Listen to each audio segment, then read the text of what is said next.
Bismillahirrahmanirrahim. Assalamualaikum warahmatullahi wabarakatuh. Amin ya rabbal alamin. Subhanallah wa bihamdi, subhanallahil azim. Adada khalqihi wa ridha nafsihi wa zinata arsyihi wa midada kalimatihi. Asyhadu an la ilaha illallah wa asyhadu anna Muhammadar Rasulullah. Allahumma salli ala Sayyidina Muhammad. Assalamu alayka ya Rasulullah sallallahu alaihi wasallam. Wa ala alihi wa ashabihi wa man tabi'ahum bi ihsani ila yaumiddin. Rabbi a'udzubika min hamazati syayatin wa a'udzubika rabbi ayahdurun. Subhanaka la ilma lana illa ma 'allamtana innaka antal alimul hakim. Shadaqallahul azim. Wa sadaqa Rasulullah sallallahu alaihi wasallam. Alhamdulillah, puji syukur kehadirat Allah Subhanahu wa taala. Satu kebahagiaan buat saya bisa datang ke masjid yang pernah saya lihat di media sosial salah seorang guru kita, Ustadz Rifki Ja'far Talib.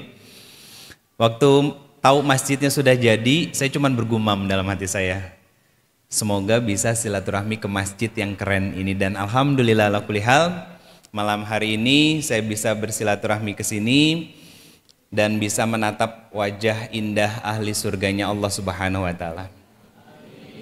Tentu nggak cukup dengan amin.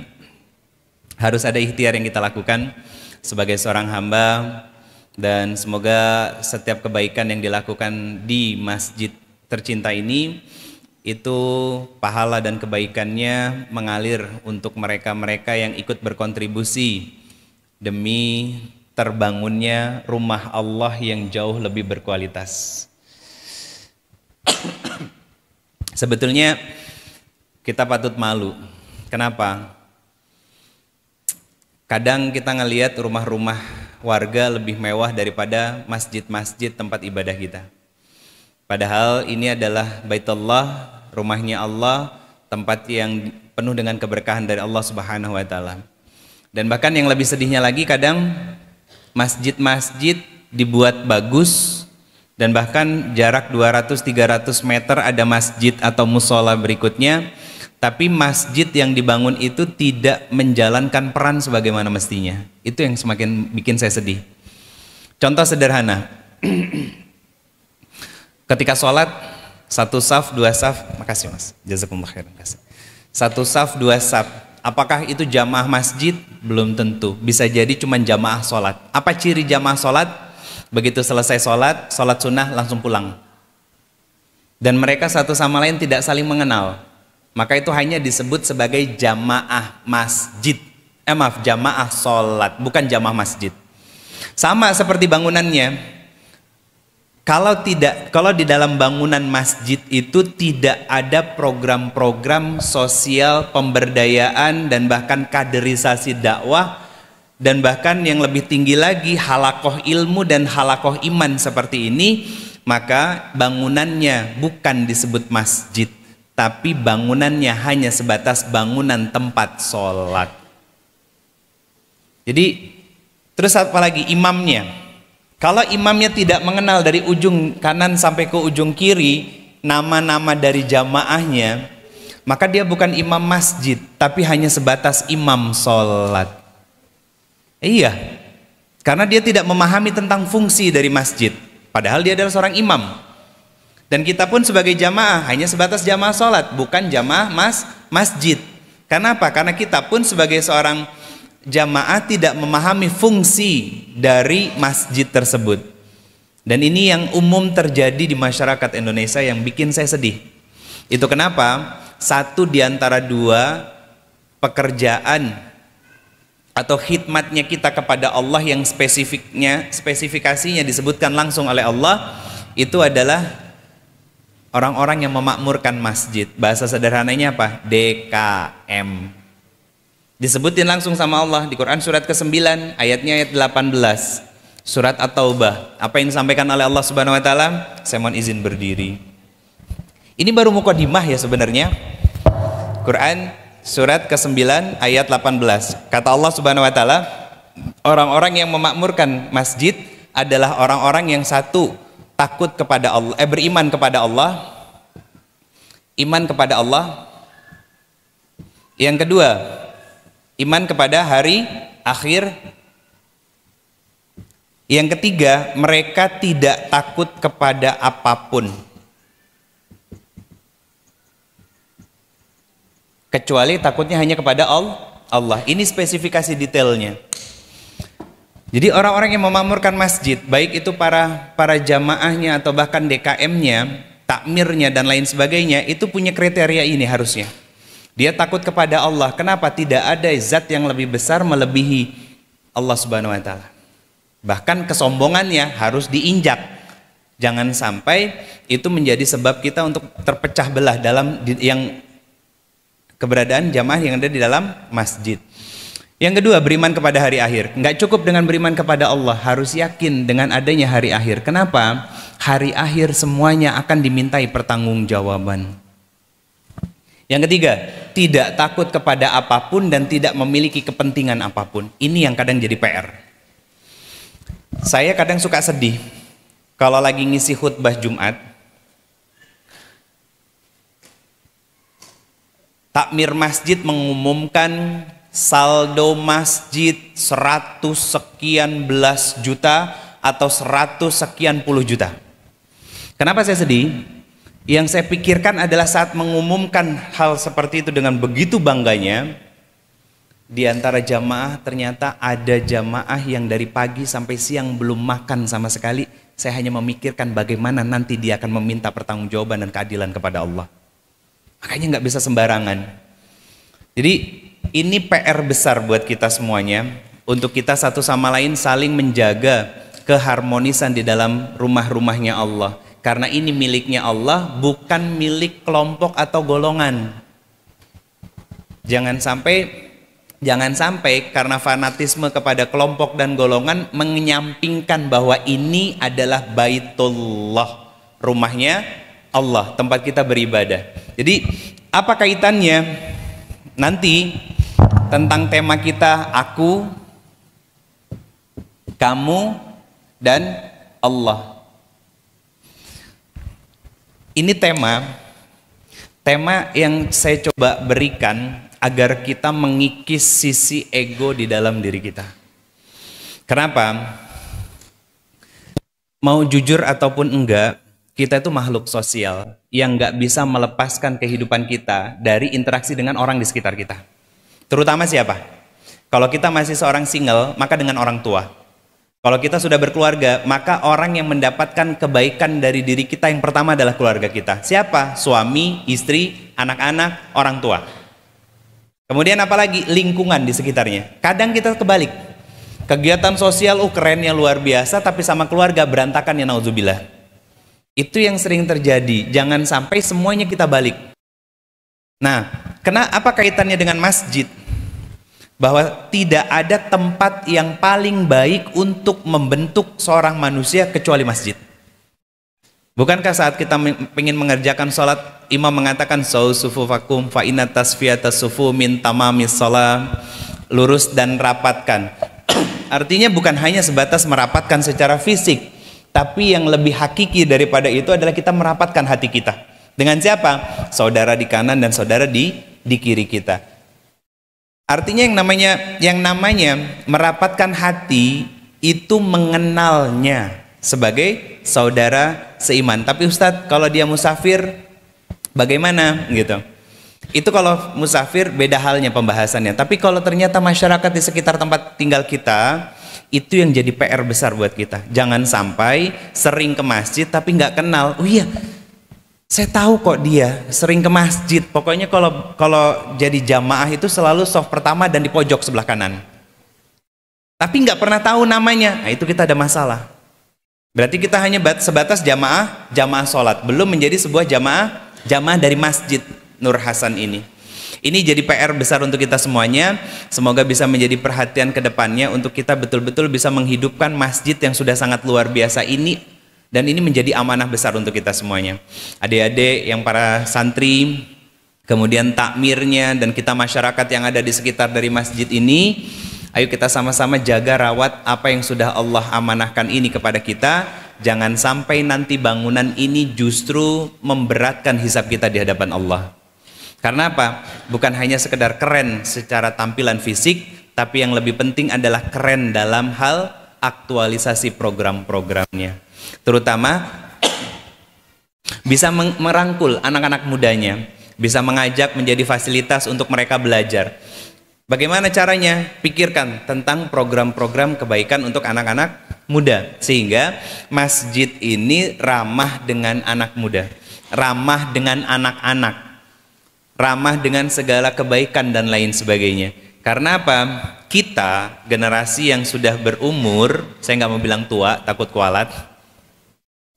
Kita yang sudah berumur, lambat laun kita akan mati. Mau suka ataupun enggak, takdir itu pasti akan datang dalam kehidupan kita. Pertanyaannya sederhana. Apakah selama kita sholat sudah memberikan manfaat buat orang-orang di sekitar kita? Itu.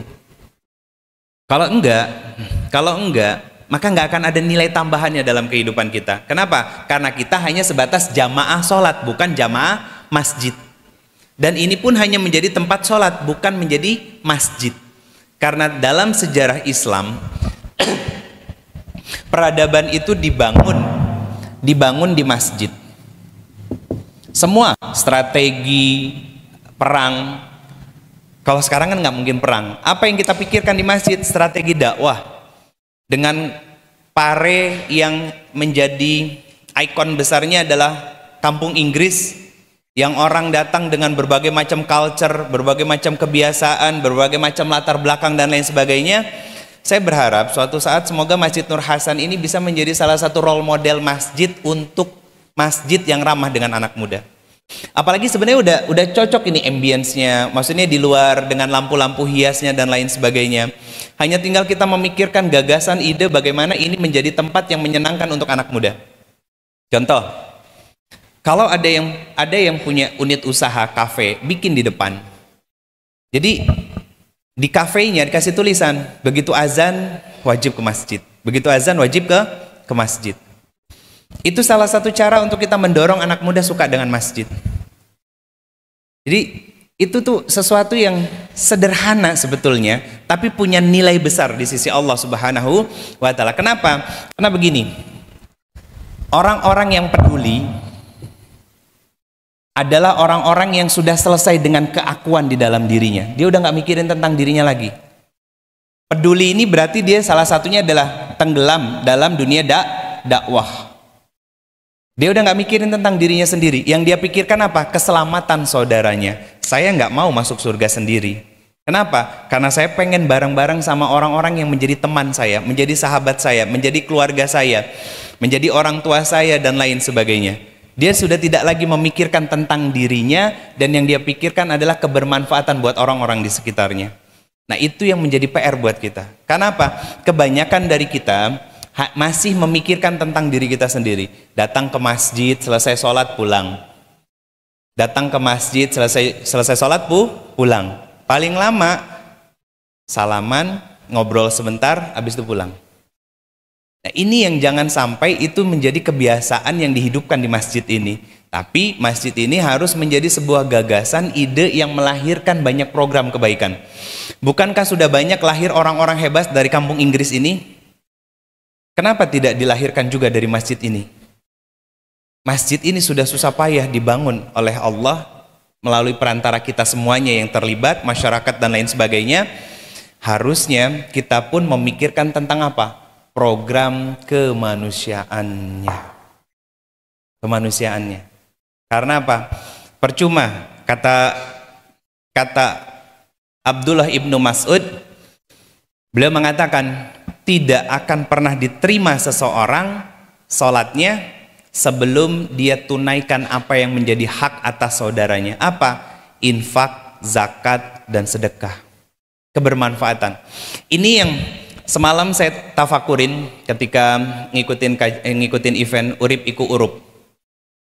Urup itu mungkin pemaknaannya hanya sebatas hidup menyala. Salah.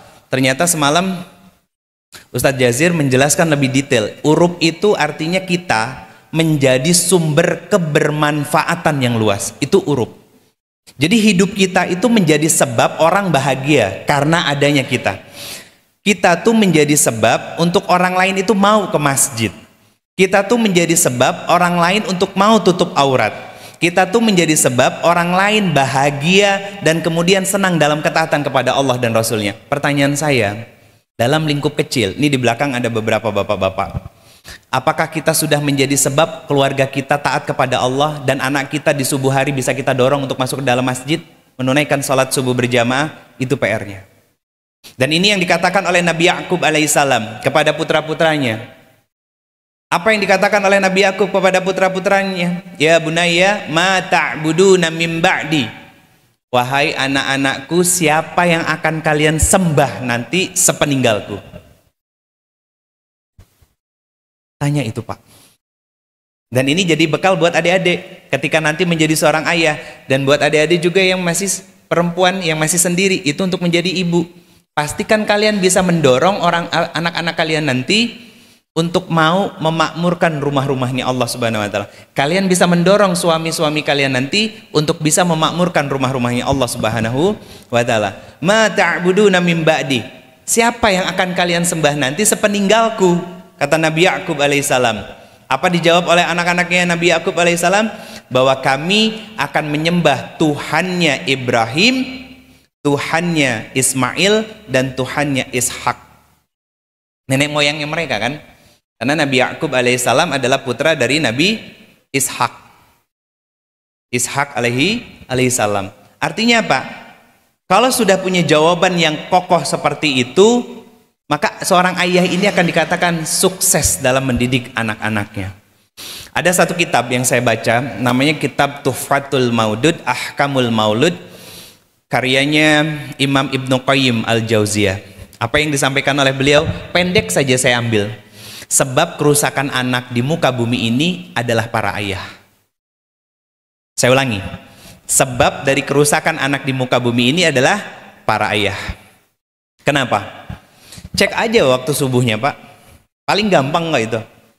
Rata-rata waktu subuh itu diisi oleh bapak-bapak yang sudah kelamaan main di bawah pohon jambu. Rambutnya putih semua, kerontokan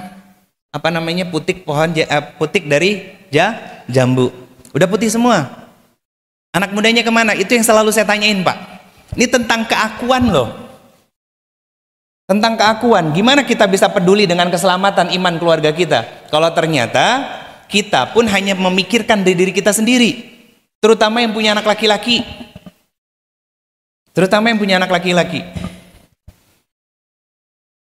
Ustadz, saya udah ngebangun dia, Ustadz, tapi susahnya luar biasa. Itu tugas Anda, tugas kita, Pak. Saya selalu kasih tips begini untuk membangunkan anak-anak kita, baik laki-laki ataupun perempuan, untuk bersegera sholat subuh di awal waktu. Gimana tipsnya? Duduk di samping putra-putri kita, sentuh tubuhnya, dan panggil dengan panggilan sayang. Nak, sayang, anak papa, anak ayah, anak abi, putri kesayangan papa, putri kesayangan mama, dan lain sebagainya. Qaulan layyina, Pak. Dengan kata-kata yang baik, kata-kata yang menyenangkan. Kenapa pakai qaulan layyina? Nabi Musa alaihissalam ketika diminta untuk mendakwahi Fir'aun laknatullah alaih, ya, itu kata Allah Subhanahu wa taala, ya Musa, datangilah dia Fir'aun dengan qaulan layyina, katakan yang baik kepada mereka, semoga dengan perkalimat yang semoga dengan kalimat-kalimat yang baik tersebut itu menjadi kebaikan untuk seorang Fir'aun. Datang Nabi Musa alaihissalam, makanya ada doanya, Rabbi shrah li sadri wa yassir li amri wahlul 'uqdatam min lisani yafqahu qauli. Itu kan doanya Nabi Musa, minta dilapangkan. Ini mungkin dibahas kemarin waktu ada Ustadz Sony Abikim ya, doa ini tentang berlapang dada. Itu minta kelapangan dan kemudahan lisan kita. Nah, Nabi Musa dakwah kepada Fir'aun aja masih diminta sama Allah dengan kalimat yang baik. Lah kita ngebangunin anak kita, dipukul kakinya, kadang dibentak, kadang teriak di depan pintu. itu menjadi sebab rusaknya mental dari anak-anak kita, Pak. Itu bahaya. Kan anak kita bukan Fir'aun loh. Betul kan? Bu, kalau ngebangunin suami susah nggak? Bunda? Kalau ngebangunin subuh nih, ini ada beberapa para istri ya, ngebangunin suami susah nggak kira-kira pagi? Ah? Pak, bangun bentar lagi azan subuh, susah nggak? Hah? Jujur, susah nggak? Yang jawabnya bapak-bapak, orang ditanyanya ibu. Ini bapak-bapak solehah jangan-jangan ya. Susah nggak, Bu? Kadang-kadang. Nah, bangunnya yang lebih awalnya lebih sering atau yang seringnya susahnya? Sering susahnya. Ada yang nanya begini, Pak, Bu, sama saya, Ustadz, gimana sih cara saya belajar untuk sabar? Yang bisa jawab ngacung, saya kasih hadiah. Gimana cara belajar untuk sabar? Aktualisasi nyata dari kita belajar untuk sabar. Dari kapan? Ngacung? Saya kasih 100.000 nih. Beneran? Serius? Ini udah buka nih. Udah dibuka, tinggal dikeluarin. Ayo ngacung, kapan kita belajar sabar? Ngacung dulu baru ngomong. Loh, beneran itu ngacung? Kapan? Dibuka. Hah?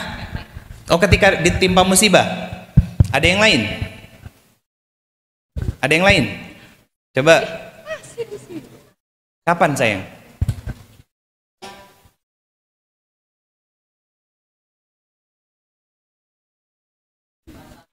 Oh, ketika diberi sesuatu masalah atau ujian, mirip-mirip ya. Ada lagi? Silakan Bunda. Tanya jawab. Itu yang paling tepat. Kapan kita pertama kali belajar untuk sabar? Dari bangun tidur. Sesuai janji saya. Dari bangun tidur. Kan sabar itu satu, sabar dalam ketaatan, kedua sabar dalam kemaksiatan. Nah, sabar yang susah itu sabar menahan diri dari maksiat. Coba, begitu kedengaran azan nih dari Masjid Nur Hasan, Allahu Akbar, Allahu Akbar. Kita ngelilir, ngelilir tuh apa lagi tuh, bahasa Sunda nih ngelilir tuh. Sama? Oh sama, iya sama. Apa namanya, antara sadar dan nggak sadar, mata kita kebuka tuh ya. Astagfirullah, ya Allah, udah sholat subuh. Langsung bangun nggak? Langsung duduk nggak? Belum tentu. Disitulah kita belajar untuk sabar terhadap diri kita sendiri. Dan itu juga jadi latihan sabar buat seorang suami kepada istri, suami kepada anak-anaknya, istri kepada suami, dan istri kepada anak-anaknya. Ketika ngebangunin putra putrinya, ketika ngebangunin suaminya, ketika ngebangunin istrinya, ma, pa, anak-anakku, sayang, soleha, bangun nak yuk, temenin papa ke masjid, sudah waktunya menunaikan sholat subuh, nggak langsung bangun. Dan di situ kita berlatih tentang nilai kesabaran, bukan tentang diri kita, tapi tentang kepedulian terhadap orang-orang yang kita sayang. Bukankah ayat yang mengatakan di Quran surat ke-66 At-Tahrim ayat ke-6, apa yang disampaikan Allah? Ya ayyuhallazina amanu qu anfusakum wa ahlikum nar. Ada rumusnya dari ayat ini. Quran surat ke-66 ayat ke-6, kata Allah, ya ayyuhallazina amanu, wahai orang-orang yang beriman, kata Allah, jaga dirimu dan keluargamu. Kalau kita nggak bisa sabar untuk membangunkan orang-orang yang kita sayangin, jangan harap kita bisa menjaga diri kita. Dan kita masih gagal. Kebanyakan kita, para suami, para ayah terutama nih, anaknya susah dibangunin, akhirnya ditinggalin sama dia ke masjid sendiri. Begitu pulang dari masjid, tahu anaknya masih tidur, diomelin. Dia lupa untuk berkaca bahwa dia tidak cukup sabar untuk menghadapi putranya yang menjadi ujian buat dirinya. Maka jangan harap dirinya selamat. Kenapa? Karena besok lusa ketika wafat dan di hadapan Allah, anak ini akan berkata kepada Allah Subhanahu wa taala, "Ya Allah, ayah saya, betul dia membangunkan saya, tapi tidak cukup sabar dalam membangunkan saya untuk mengajaknya ke masjid. Di dunia kita sebagai seorang ayah habis-habisan memarahi putra kita, di akhirat nanti kita habis-habisan dicelupin sama Allah ke dalam neraka. Kenapa? Karena kita nggak bisa ku anfusakum, nggak bisa menjaga diri kita dengan nilai sabar tadi. Dan kita belum selesai dengan keakuan diri kita, makanya wajar kalau nggak peduli untuk mengajak keluarga kita selamat dari siksa api nerakanya Allah. Coba. Ini yang selalu menjadi tafakur buat saya secara pribadi. Kenapa saya memilih dakwah? Ini teman-teman yang adik-adik yang masih santri, saya milih dakwah bukan karena saya bisa. Saya milih dakwah karena saya berharap Allah ridho sama apa yang saya lakukan. Jadi ketika kita sudah selesai sama diri kita sendiri, kita nggak akan lagi cari muka dan cari nama. Jadi yang dikejar bukan popularitas. Yang dikejar itu bukan nama. Yang dikejar itu bukan cari muka. Kenapa banyak orang yang cari muka, berkelompok, berkomunitas, ya kan? Depan nama belakang beda sikapnya. Itu orang-orang yang cari muka. Orang yang cari muka itu memang gak punya muka dia. Gak punya muka. Gak punya muka itu maksudnya gak punya malu. Kalau dia punya malu, kalau dia punya muka, gak mungkin cari muka. Kenapa? Dia udah selesai dengan dua hal ini. Dia gak akan cari muka, dia gak akan cari nama. Yang dicari apa? Bekal mati. Ridhonya Allah. Bekal untuk mati. Sehingga apa? Sehingga dia peduli dengan orang-orang di sekitarnya. Dia menolong, dia membantu, dia mengajak, ya kan, dia merangkul dan lain sebagainya. Saya belajar untuk bisa masuk ke situ, Pak. Saya masuk di dunia dakwah ini, teman-teman, adik-adik, itu mungkin baru terhitung masih sebentar. Mungkin kurang lebih baru sekitar 8 tahunan. Dulu kakak itu kerja. Tadi ngobrol sama Mas Farid juga, ternyata beliau juga pernah berkecimpung di dunia perkantoran dan lain sebagainya. Sama, dulu kakak juga kerja di Jakarta. Di salah satu perusahaan swasta di Jakarta. Level kedudukannya kakak dulu nggak pernah kepikiran kayak adik-adik gitu ngafal Quran boro-boro. Dulu kerja sambil besar di dunia entertain. Ngapain? Dunia modeling, terus ngeband, main musik, itu juga dijalanin sama kakak. 8 tahun ke belakang ketika kakak melepaskan pekerjaan kakak, levelnya kakak manajer HRD di salah satu perusahaan swasta besar di Jakarta. Maaf banget, gaji kakak dulu 43 juta sebulan, take home pay-nya. Kalau tadi sama Mas Farid menyebutin juga gaji beliau waktu di Riau gitu, ternyata masih jauh di bawah saya. Itu 8 tahun yang lalu. Bayangin kalau sekarang. Kenapa kakak tinggalin? Karena kalau hanya memikirkan tentang nilai tersebut, saya hanya memikirkan diri saya sendiri dan saya belum selesai dengan apa yang menjadi kewajiban saya terhadap orang lain nantinya. Begini, tentang aku, kenapa aku diciptakan? Apa tujuan aku diciptakan? Quran surat ke-51 ayat 56. Itu yang pertama. Yang kedua, Quran surat kedua ayat ke-30. Yang pertama, wa ma khalaqtul jinna wal insa illa liya'budun. Itu yang dilakuin sama teman-teman. Salat, puasa, tilawah Quran, ngafal Quran, sedekah dan lain sebagainya. Apa? Ibadah kepada Allah. Jangan lupain tugas yang kedua tentang diri kita. Apa tugas yang kedua dari diri kita? Inni ja'ilun fil ardi khalifah. Selesai dengan ibadah kita, kita punya kewajiban untuk menjadi wakilnya Allah. Apa tugas wakilnya Allah? Mengajak orang lain untuk sama-sama taat, merawat buminya Allah yang sudah indah ini, jangan dirusak, ya kan? Kemudian apa lagi? Berdakwah, ya kan? Bisanya dengan apa? Ada yang suka nulis, pakai tulisannya untuk mengajak pada kebaikan. Ada yang bisa jadi video editor, silakan lakukan teman-teman semuanya. Di mana potensi terbaik diri kita, maka gunakan itu sebagai alat untuk kepedulian kita terhadap orang lain. Karena apa? Kita punya tugas, selain kita berfokus sama ibadah diri kita sendiri, kita punya tugas untuk menjadi wakil-wakilnya Allah Subhanahu wa Ta'ala. Kalau Nabi SAW memikirkan tentang dirinya sendiri, maka Nabi SAW di penghujung hayatnya tidak akan mengeluarkan kalimat ummati, ummati, ummati. Siapa yang dipikirin sama Nabi? Kita. Dan bahkan Nabi sampai mengatakan, ya Allah, begitu perihnya sakratul maut ini, maka tolong timpakan seluruh sakratul maut dari umatku hanya kepadaku saja, biar mereka tidak merasakan sakitnya. Doa Nabi ini dijabah? Tidak. Satu-satunya doa Nabi yang gak dijabah ini. Gak dijabah sama Allah. Kenapa? Biar kita juga bisa merasakan tentang sakitnya dari sakratul maut. Siapa yang dipikirkan oleh Nabi SAW? Kita. Bahkan Nabi mengatakan, di antara para sahabat yang lainnya, Nabi mengatakan, aku tuh rindu dengan saudara-saudaraku. Sahabat mengatakan, ya Rasulullah, bukankah aku adalah saudara-saudaramu? Apa kata Rasulullah? Bukan. Kalian bukan saudaraku, kalian adalah sahabat-sahabatku. Saudara-saudaraku adalah mereka yang hidup jauh setelahku, tidak pernah melihatku, tidak pernah belajar kepadaku, tidak pernah bertemu denganku, tapi mereka mencintai dan beriman kepadaku. Siapa? Kita. Kita adalah orang-orang yang dirindukan dan dibangga-banggakan sama Nabi SAW. Pertanyaannya sederhana.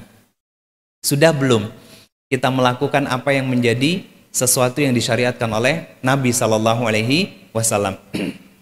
Di Quran surat ketiga ayat ke-110 Allah mengatakan, kuntum khairu ummatin ukhrijat linnasi ta'muruna bil ma'ruf wa tanhauna 'anil munkar wa tu'minuna billah. Kata Allah Subhanahu wa taala, ini ayat asbabun nuzulnya adalah Allah memuji generasi yang hidup di zaman Rasulullah SAW. Apakah kita bisa mendapatkan pujian tersebut juga? Bisa, asal kita mengikuti apa yang dilakukan oleh orang-orang terbaik dulu. Apa pujian dari Allah Subhanahu wa taala? Kalian adalah umat terbaik. Kuntum khairu ummat ukhrijat linnas, di antara manusia-manusia yang lain. Apa syaratnya? Ta'muruna bil ma'ruf wa tanhauna 'anil munkar wa tu'minuna billah. Menolak kemungkaran, berbuat kebaikan, dan beriman kepada Allah. Beriman, kita sudah beriman. Berbuat kebaikan, kita berbuat kebaikan walaupun dengan keterbatasan. Yang kadang kita lupakan adalah menolak kejahatan. Menolak kejahatan, kemungkaran. Ini yang kadang kita mikir, aduh, nggak enak. Sikap nggak enak itu justru bisa jadi bola panas buat kita nantinya. Bola salju yang terus menggelundung, kemudian apa? Menghantam dan merusak teman-teman semuanya. Saya nggak mau kalau bisa kita jangan hanya memikirkan diri kita sendiri, tapi harus aku dan kamu menjadi kita. Aku dan kamu jadi kita, ya. Ke KUA terusnya. Itu nanti ya, kalian masih jauh gitu. Maksudnya aku dan kamu ini ukhuwah, ya. Saya bahasnya di ukhuwah. Di bapak-bapak sama ibu-ibu pun sama. Ini fokus pembahasannya adalah ukhuwah. Sama-sama mencari ridhonya Allah Subhanahu wa taala untuk sama-sama berfastabiqul khairat. Allah kasih izin saya untuk keliling Indonesia. Banyak saya temukan kelompok-kelompok yang ini juga menjadi PR besar. Kelompok-kelompok itu baik penggerak dakwah, komunitas, majelis taklim dan sebagainya, ya. Mereka itu merasa punya privilege lebih ketika mereka bergabung di majelis taklim, di suatu kelompok komunitas Islam. Pokoknya sekarang sedang menjamur. Cuman yang jadi masalah adalah keakuan di dalam diri kita itu muncul. Bagaimana contohnya? Keakuan itu maksudnya kesombongan. Sombong itu artinya dua, menolak kebenaran dan merendahkan orang lain. Ini yang kadang kita sering nggak sadar munculnya. Contohnya dari keakuan diri ini apa? Dikasih masukan, dikasih nasihat, ya, dikasih arahan, ditolak mentah-mentah, sombong itu. Dan itu jangan sampai ada di dalam diri kita, Pak. Kenapa? Terlalu fatal nantinya. Kata Nabi SAW, orang yang di dalam hatinya ada kesombongan sebesar biji zarah, maka dia tidak akan pernah mencium aroma surganya Allah. Yang namanya mencium aroma itu dari jauh apa dari dekat? Hah? Dari jauh aja nggak kecium coba. Dan ada hadis Nabi SAW, dan ini yang bikin saya betul-betul takutnya luar biasa. Kenapa? Karena penghuni neraka itu banyak dari 3 golongan ini. Salah satu dari 3 golongan ini adalah orang-orang yang mengaku katanya berdakwah. Siapa? Takmir masjid, majelis taklim, komunitas Islam, kelompok-kelompok Islam dan lain sebagainya. Mereka mengaku berdakwah untuk Allah. Mereka mengaku mensyiarkan nilai-nilai kebaikan Allah. Mereka mengaku sebagai penggerak kebaikan-kebaikan Allah. Di hadapan Allah bersaksi, aku melakukan semuanya itu untukmu ya Allah. Kata Allah, kazab, kamu berdusta. Aku tahu kamu melakukan itu bukan untukku, untuk dirimu sendiri, untuk kelompokmu, untuk popularitas dirimu, untuk materialisasi, untuk cuan, untuk uang, untuk namamu dan lain sebagainya. Kelompok-kelompok yang begini, kata Allah Subhanahu wa taala, kata Rasulullah sallallahu alaihi wasallam, akan diseret dimasukkan ke dalam nerakanya Allah. Dan jumlahnya banyak.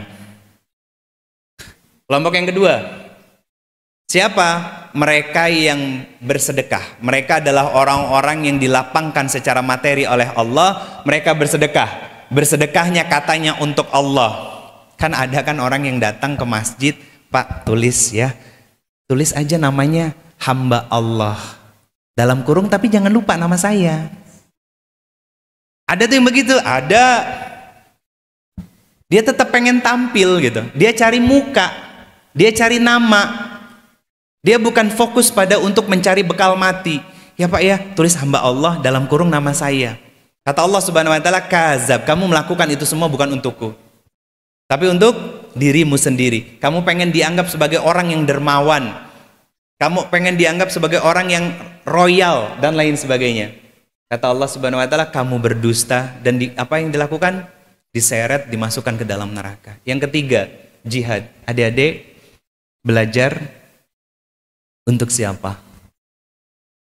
Jangan bilang untuk Allah, karena kadang suka ngerasa capek dan lelah kan? Ya enggak? Iya kan? Nah, sekarang kakak mau memperbaiki cara pandangnya, karena ini ada kaitannya dengan Quran surat ke-41. Surat apa? Fusilat. Ayatnya ayat 30. Apa yang disampaikan oleh Allah? Ada yang hafal ayatnya? Acung? Surat 41 ayat 30. Hah? Ada yang sudah tahu? Ada? Qalu rabbunallah summa istaqamu, ngacung. Silakan. Tatanazzalu alaihi mumala, ngacung. Tadi ada yang keluar suaranya gitu, suruh ngacung, nggak jadi. Kata Allah Subhanahu wa taala, orang-orang yang mengaku Robnya adalah Allah, berarti dia beriman, kemudian beristiqomah. Nah, orang-orang yang lillah, maka cirinya pasti istiqomah dalam kebaikan, dalam perbaikan. Maka kalau dia nggak istiqomah, nggak lillah dia mengerjakannya. Contoh, dia gotong royong, dia ngebantu, ya, dia melakukan kegiatan sosial. Nanti diuji sama Allah ketika ide gagasannya nggak diterima sama sebuah kelompok, baperiun nggak dia? Atau tetap akan melangkah dalam kebaikannya Allah? Kalau dia baper, maka belum istiqomah dan belum lillah. Tapi dia terus melangkah, dia nggak peduli, karena dia bukan cari muka, dia bukan cari nama, yang dia cari adalah bekal untuk dirinya mati. Maka segala kebaikan yang menjadi ide-ide gagasan dia, kalau tidak diterima, dia akan berdoa kepada Allah, berikan ilham kepada diriku ya Allah, agar aku bisa memberikan ide gagasan yang lainnya. Dia terus maju. Itu yang lillah. Kenapa? Di Quran surat ke-6 ayat ke-162, inna salati wa nusuki wa mahyaya wa mahmati lillah rabbil alamin. Itu loh pondasi kuatnya. Itu yang akan menguatkan dua tugas kita ini. Kenapa aku kamu itu harus semuanya untuk Allah. Karena itu yang selalu kita ulang. Mau doa, biasanya pakai doa iftitahnya yang Allah bait baini atau Allahu akbar kabiro. Allahumma bait baini. Ada yang sebagian, ada yang Allahu akbar kabiro. Nah, itu sudah selesai ya, dibahas sama ulama, nggak usah ribut. Tinggal dipilih mana yang mudah buat kita. Itu kan sumpahnya kita sama Allah, betul nggak? Inna salati, ya Allah, salatku, wa nusuki, ibadahku, wa mahyaya, hidupku, wa mahmati lillah. Artinya apa? Salat kita dan seluruh amal soleh yang kita lakukan selama kita hidup sampai wafat harus lillah. Itu pesannya. Maka kalau orang-orang yang lillah, mereka tidak akan berhenti hanya karena celaan dan cacian dari orang-orang yang fasik, orang-orang yang julid, orang-orang yang gak suka sama kita. Dia akan terus melakukan kebaikan itu. Kenapa? Dia sudah berazam kepada Allah bahwa hidup saya hanya untuk kebaikan atau saya wafat dalam husnul khotimah. Itu aja. Dan dia gak cari apa-apa kecuali cari bekal untuk mati. Gak gampang sakit hati, Pak, orang-orang yang lillah itu, Pak. Dan orang-orang yang lillah itu gak akan pernah lelah. Kenapa? Orang-orang yang lillah yang dipikirkan dan menjadi tujuannya adalah jannah, surganya Allah. Sehingga apa? Dia tidak hanya lagi memikirkan tentang aku, tapi juga kamu. Siapa kamu di sini? Yaitu saudara-saudari seimanku. Untuk apa? Sama-sama kita mencari ridho dan rahmatnya Allah. Agar apa? Agar kita bisa sama-sama selamat di dunia, selamat di akhiratnya nanti. Kenapa? Karena sahabat-sahabat yang satu sama lain terikat karena keimanan nanti bisa memberikan syafaat di hadapan Allah. Jangan sampai, ada dua ayat yang mau saya keluarin lagi. Pertama, Quran surat ke-25 ayat 27 sampai 29. Yang kedua, Quran surat ke-7 ayatnya 96. Yang pertama, Quran surat ke-25 surat Al-Furqan 27 sampai 29. Apa ya yang disampaikan Allah di ayat ini? Saya sederhanakan. Ini adalah dialog penyesalan hamba-hambanya Allah yang dimasukkan ke dalam neraka tapi punya teman toksik. Aduhai celakanya saya memilih si fulan dan fulana menjadi temannya, teman diriku, teman akrabku. Sehingga aku berada di tempat ini sekarang penuh dengan keburukan. Itu penyesalan. Nah, kalau ayat satunya Quran surat ke-7 ayat 96, walau ana ahlul qura amanu wattaqo la fatahna alaihim barakatim minas sama'i wal ard. Jadi kalau kita mau bergerak melakukan kebaikan, pastikan syaratnya dua, iman, amanu wattaqo, dan takwa. Berteman, bersahabat, berkomunitas, berkelompok, ya. Pokoknya bergerak dalam kebaikan syaratnya dua, harus berdasarkan keimanan dan ketakwaan kepada Allah. Apa artinya takwa? Berhati-hati, itu takwa. Kalau definisi secara panjangnya, secara bahasanya, melaksanakan apa yang Allah perintahkan dan meninggalkan apa yang Allah larang. Itu takwa. Dia berhati-hati dalam hidupnya. Dia nggak akan mudah menjelek-jelekan orang lain karena dia sadar Allah melihat dia. Itu hati-hati namanya, sehingga ditinggalkan sama dia. Kenapa? Karena dia punya iman, Allah melihat, Allah menyaksikan. Beda halnya kalau lingkungannya toksik. Yang satu ngejelek-jelekin orang, yang lain jadi kompor, meleduk semuanya, kebakaran. Dan itu yang sering terjadi dan umumnya dilakukan oleh perempuan. Karena perempuan punya salah satu sifat karakter yang namanya an-nasa. Alif lam nun alif hamzah. Strukturnya mirip dengan nama surat di dalam Al-Quran, surat keempat, surat An-Nisa. Apa An-Nisa artinya? Salah, itu bentuk singular, jamak, wanita wanita. Kenapa bentuknya jamak? Karena perempuan itu kalau bermaksiat tidak bisa sendiri, minimal berdua, ujung-ujung yang ngomongin orang. Ya. Nah, Nah, itu kalau saya runutin lagi ya. Saya bukan menyudutkan perempuan. Tadi kan bapak-bapaknya sudah, ya, biar adil. Ini nanti kalau ngebahas rumah tangga besok. Ini banyak adik-adik belum. Saya bilangnya gini, ada adik-adik yang kencingnya belum lurus. Kalau ngebahas rumah tangga sekarang, gak bakalan beres. Kasihan mereka, takutnya ngantuk nanti. Saya pengen memberikan semangat buat mereka, biar mereka fokus untuk belajar. Nanti apa yang dia dapat menjadi sebuah visi untuk kebermanfaatan di kemudian hari. Punya hafalan Quran dipakai untuk ngajar, untuk memberdayakan kebaikan dan lain sebagainya. Nah, saya ngeluarin satu surat lagi. Surat ke-6 ayat 112. Kata Allah Subhanahu wa taala, setan itu yang menjadi musuh manusia, wujudnya ada dua. Satu, wujudnya jin. Yang kedua, wujudnya manusia. Quran surat ke-6 ayat 112. Kalau wujudnya jin, apa kerjaannya? Allazi yuwaswisu fi sudurinas, membisikkan rasa takut, khawatir, overthinking, suuzon dan lain sebagainya tentang orang lain.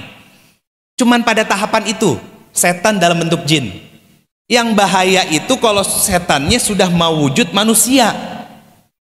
Udah overthinking, udah suuzon sama seseorang, dapat temen tapi berupa setan wujudnya manusia. Contoh begini, ini buat para ibu-ibu, tukang sayur, datanglah kita, terus muncul lagi bestinya kita. Yang satu ngomong, Mbak Yu, tahu nggak si itu punya mobil baru? Yang satu nyamber, paling juga nyicil. Kelompok begini itu kelompoknya setan. Karena apa? Kerjaannya ngomongin orang. Karena kata Nabi SAW begini, teman-teman semuanya. Kalaupun apa yang kita ceritakan itu benar, ya, maka jatuhnya gibah. Kalau apa yang kita ceritakan itu tidak benar, maka jatuhnya fitnah. Dua-duanya berdosa nggak? Berdosa nggak? Iya. Itu kenapa ada hadis Nabi. Nabi mengatakan, man kana yu'minu billahi wal yaumil akhir falyakul khairan aw liyasmut.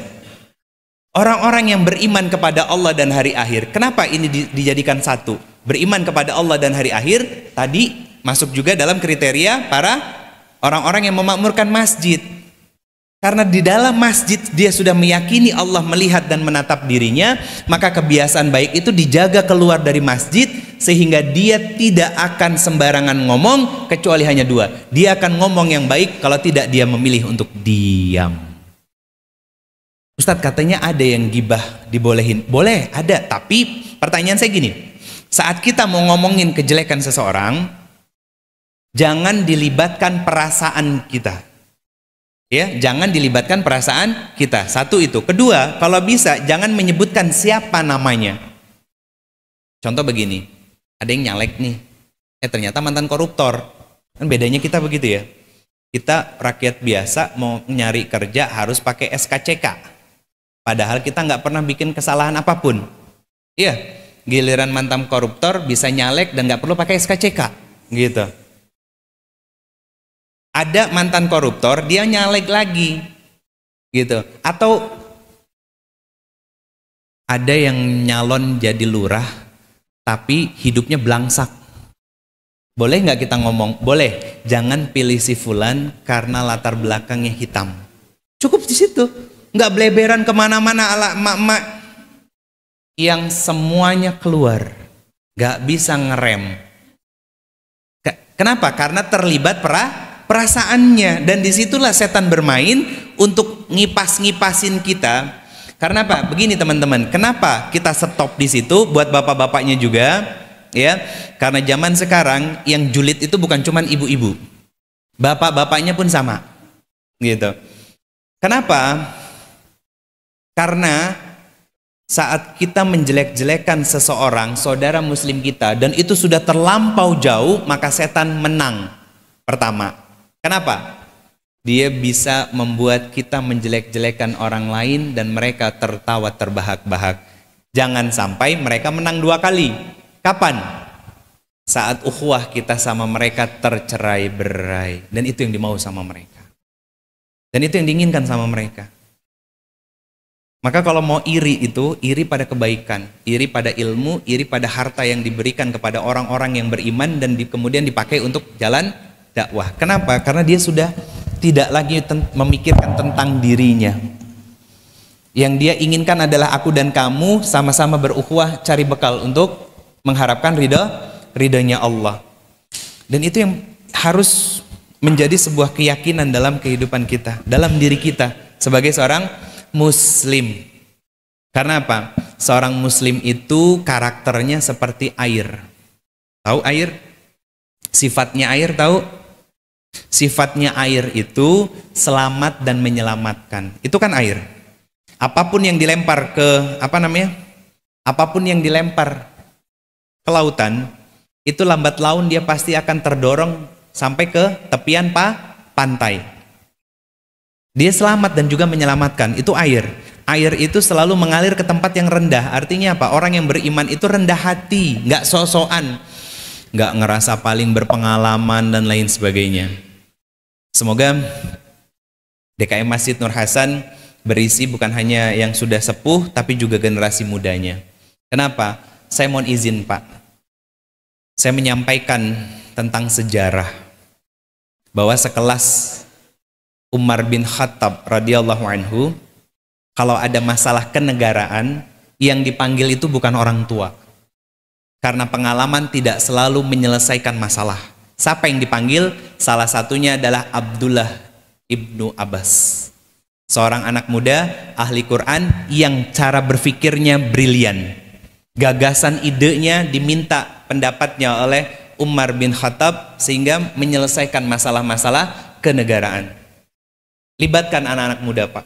Dalam apa? Dalam pergerakan dakwah dan kebermanfaatan serta kepedulian sosial di sekitar kita. Kenapa? Anak muda semangatnya, badannya secara fisik ya kan masih kuat dan ide gagasannya itu biasanya cemerlang Pak. Jadi jangan ditinggalkan mereka.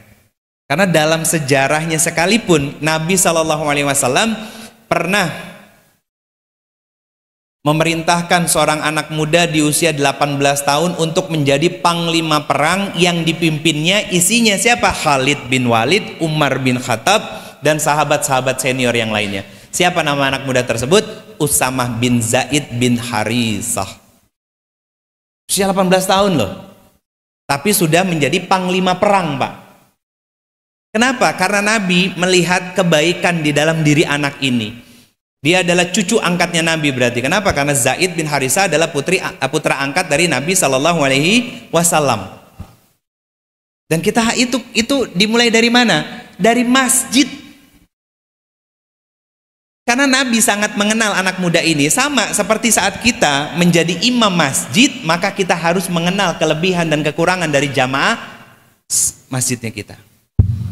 Bukan hanya sebatas jamaah sholat Pak. Ini kembali lagi ke situ. Bukan hanya sebatas tempat untuk sholat, tapi betul-betul masjid dengan fungsinya. Apa fungsinya? Fungsi pendidikan, fungsi sosial, fungsi peradaban. Itu masjid. Karena yang dibangun pertama kali oleh Nabi SAW sebelum membangun peradaban apa? Masjid. Tapi memang jauh sebelum itu Nabi SAW membangun apa? Selama 13 tahun yang dibangun oleh Nabi adalah keimanan. Sehingga anak-anak itu sudah siap. Bagaimana membangun iman? Ini kerjaannya kita, orang tua, di rumah menanamkan keimanan. Sehingga nanti mereka saat keluar dari rumah sudah punya keimanan yang kokoh, mereka masuk ke dalam masjid siap untuk menjadi hamba-hambanya Allah yang tidak lagi memikirkan tentang dirinya, tapi memikirkan tentang kebermanfaatan. Sehingga itu bisa menjadi bekal untuk dirinya. Bukan hanya kita sebagai seorang pribadi, tapi bisa mengajak orang lain untuk sama-sama selamat kepada Allah Subhanahu wa Ta'ala.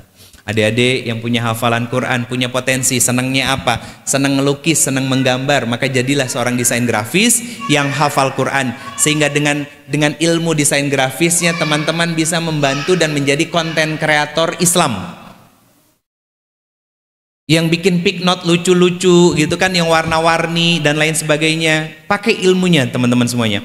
Kalau teman-teman punya cita-cita dan impian menjadi seorang sarjana pertanian, maka jadikan ilmu sarjana pertaniannya, gabungkan dengan Al-Quran yang ada di dalam jiwa kalian, sehingga kalian bisa menghasilkan kebaikan-kebaikan yang banyak. Silahkan kejar mimpi kalian, teman-teman semuanya, tapi pastikan kalian sudah harus selesai dengan keakuan di dalam diri. Kalau enggak, sampai kapanpun pasti mikirnya tentang transaksional, sekalipun di rumah Allah. Transaksional. Allah transaksional nggak sih sama kita? Tapi kita sering transaksional. Pengen ditolong Allah, oh gue butuh duit 10 juta nih. Berarti harus minimal sedekahnya 1 juta. Biar dibalas 10 kali lipat. Salah. Nggak semuanya seperti itu. Karena rizkinya Allah itu sudah ditentukan.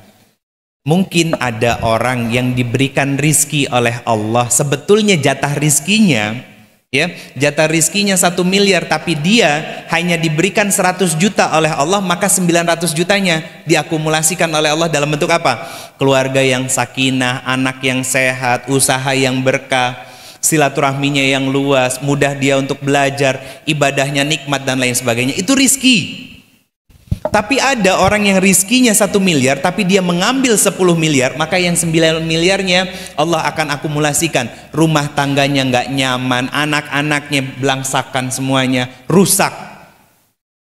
Ibadahnya dia juga nggak khusyuk, dengan tetangganya juga bermasalah, usahanya berantakan dan lain sebagainya. Itu akumulasi.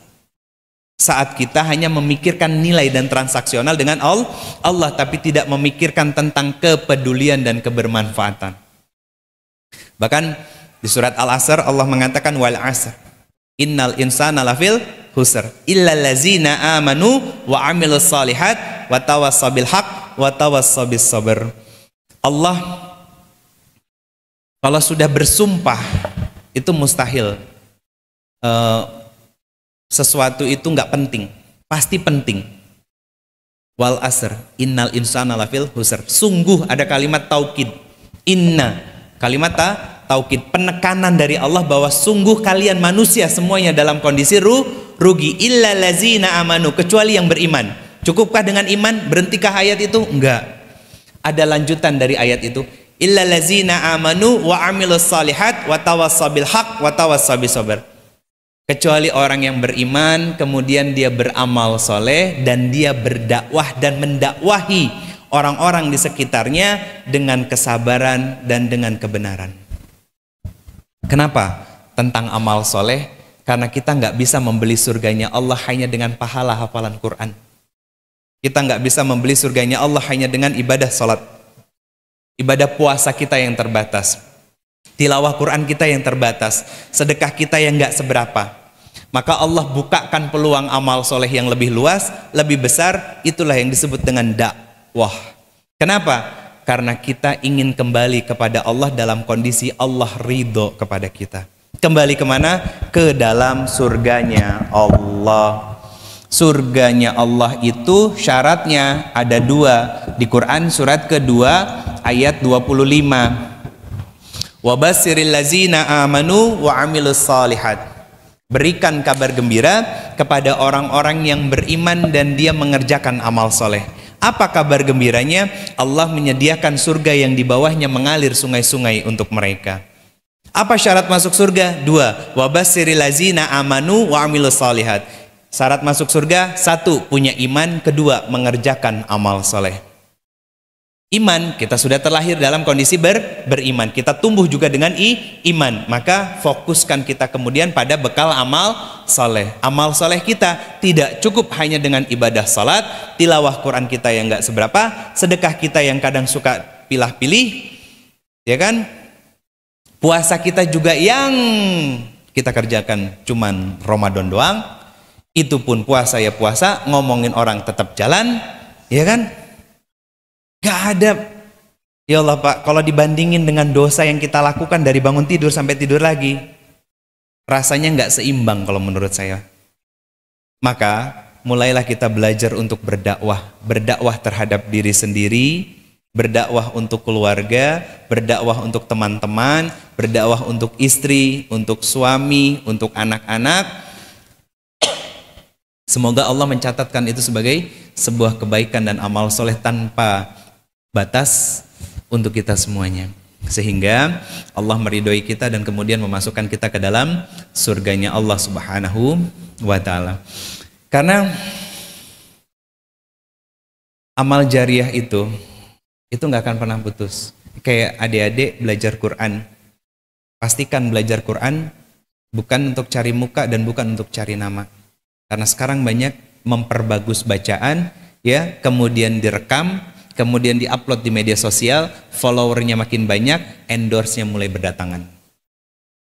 Itu di situ ada potensi untuk bergesernya niat kita kepada Allah. Itu yang bahaya. Bukan lagi untuk Allah, tapi untuk materialisasi. Rugi banget, gak dapat pahala sama sekali. Padahal saat kalian menghafal Quran, para bunda duduk di majelis ilmu, para ayah duduk di majelis ilmu, dapat ilmu. Siapapun guru yang datang di masjid ini, ada Ustadz Rifki, ada Ustadz Hatta dan lain sebagainya, ya. Siapapun Ustadz yang memberikan ilmunya di sini, serap sebanyak-banyaknya, amalkan, ajarkan diri kita, keluarga kita. Karena apa? Kayak adik-adik nanti misalkan ngajar, ya, setiap hurufnya ketika ada orang yang memurojaah dan bahkan ziyadah, maka itu sampai hari kiamat ngalir pahala kebaikannya untuk kita. Kalau melakukan itu semua niatnya untuk cari bekal mati, bukan cari nama, bukan cari muka, tapi untuk kepedulian kita terhadap siapa? Selamatkan dulu diri kita. Dan kita mengikis keakuan di dalam diri kita, kemudian kita mengajak orang-orang yang kita sayangin, orang-orang yang ada di sekitar kita, agar sama-sama berhijrah, belajar untuk semakin dekat kepada Allah. Wa may yuhajir fi sabilillahi yazid fil ardi muraghaman katsira wa sa'a. Surat An-Nisa ayat ke-100. Orang-orang yang berhijrah di jalan Allah, dia memperbaiki dirinya, memperbaiki kualitas kedekatannya kepada Allah, maka Allah akan lapangkan jalan-jalan kebaikan untuk mereka, dan mereka akan mendapatkan balasan dari sisi Allah tanpa batas. Itu yang kita harapkan, dan semoga kita bisa kumpul di surganya Allah Subhanahu wa taala. Alafu minkum wallahu a'lam bisawab. Assalamualaikum warahmatullahi wabarakatuh.